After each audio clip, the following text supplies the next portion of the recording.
অনুমান ছিলই, আজ ছিলই যে শীতকালীন অধিবেশন শুরু থেকে উত্তপ্ত হবে এসআইআর কে কেন্দ্র করে। অন্ততপক্ষে আজ শুরু থেকে দেখা গেল দফায় দফায় হৈহট্টগোল, মুলতবি করতে হয় দুই কক্ষের অধিবেশন। তবে এর মধ্যেই যারা বিরোধী তারা বলছেন যে এসআইআর নিয়ে এক্ষুনি আলোচনা করতে হবে। তবে একেবারে অধিবেশন শুরুর আগে প্রধানমন্ত্রী নরেন্দ্র মোদী তিনি বলেন যে সংসদ ড্রামা করার জায়গা নয়, ডেলিভারি।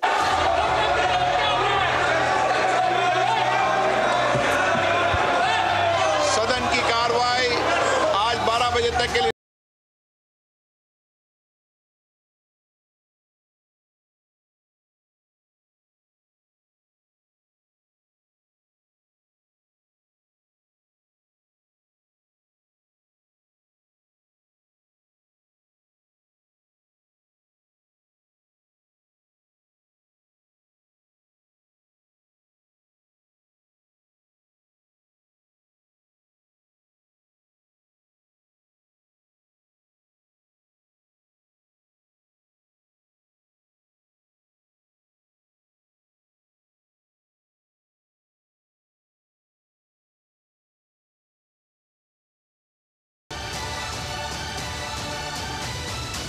ड्रामा करने के लिए जगह बहुत होती है, जिसको करना है करते रहें।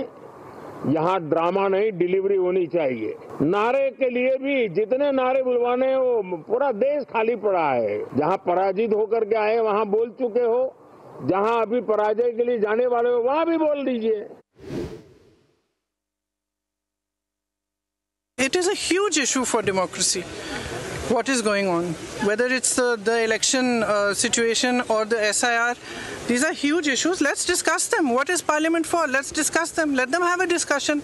It's not drama. अगर 40 लोग की मौत हुआ है, इसमें अगर चर्चा चाह रहे हैं ऑपोजिशन पार्टीज, आपको लगता है ये ड्रामा है?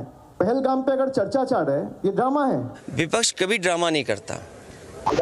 विपक्ष ड्रामा करने वालों को रोकता है कि आपने जो मैनिफेस्टो में जो बातें कही हैं उन बातों को पूरा करिए। एनडीए बा केंद्र যতই সুষ্ঠু সংসদ চালানোর চেষ্টা করুক না কেন, দিল্লি বিস্ফোরণ, এসআইআর, বিএলওদের আত্মহত্যার ইস্যুতে শীতের সংসদে উত্তাপ চড়বে তা মনে করছেন রাজনৈতিক বিশ্লেষকরা। তাই আগেই রণংদেহী মূর্তি ধারণ করলেন স্বয়ং প্রধানমন্ত্রী। এই যে ওরা অল্প সময় সঠিকভাবে ব্যবস্থা না করে তাড়াহুড়ো করে এসআইআরটা চালু করে দিয়েছে, তাতে করে মানুষের মৃত্যু ঘটছে, এতগুলো মানুষ মারা গেছে, তাতেও কিন্তু এই সরকারের কোনো চিন্তা নেই, হেলদোল নেই। সংসদে এদিন দেখা গেল অভিনব ঘটনা। নিজের পোষ্যকে সঙ্গে নিয়ে লোকসভায় এলেন কংগ্রেস সাংসদ রেণুকা চৌধুরী। বিরোধীদের অভিযোগ 2009 থেকে 2016-র মধ্যে রাজ্যসভায় বিরোধীদের 110টি নোটিশ গ্রহণ করা হয়েছিল, কিন্তু 2016 থেকে 2025-এর মধ্যে সেই সংখ্যা মাত্র 36। সংসদের ভেতরে যখন কার্যত মুখোমুখি যুযুধান এনডিএ ভার্সেস ইন্ডিয়া শিবির, অভিযোগ তখন সংসদের বাইরে বিরোধীদের বিরুদ্ধে সক্রিয় এনফোর্সমেন্ট ডিরেক্টরেট ও দিল্লি পুলিশ। ন্যাশনাল হেরাল্ড মামলায় সোনিয়া ও রাহুল গান্ধীর বিরুদ্ধে এফআইআর রুজু করল দিল্লি পুলিশ। অর্থ তছরূপের বিরুদ্ধে ন্যাশনাল হেরাল্ড মামলায় ইডির অভিযোগের ভিত্তিতে পদক্ষেপ। The National Herald case is the BJP's recycled obsession. Not a rupee moved, not an inch of property changed hands, but the BJP manufactures a crime where none exists.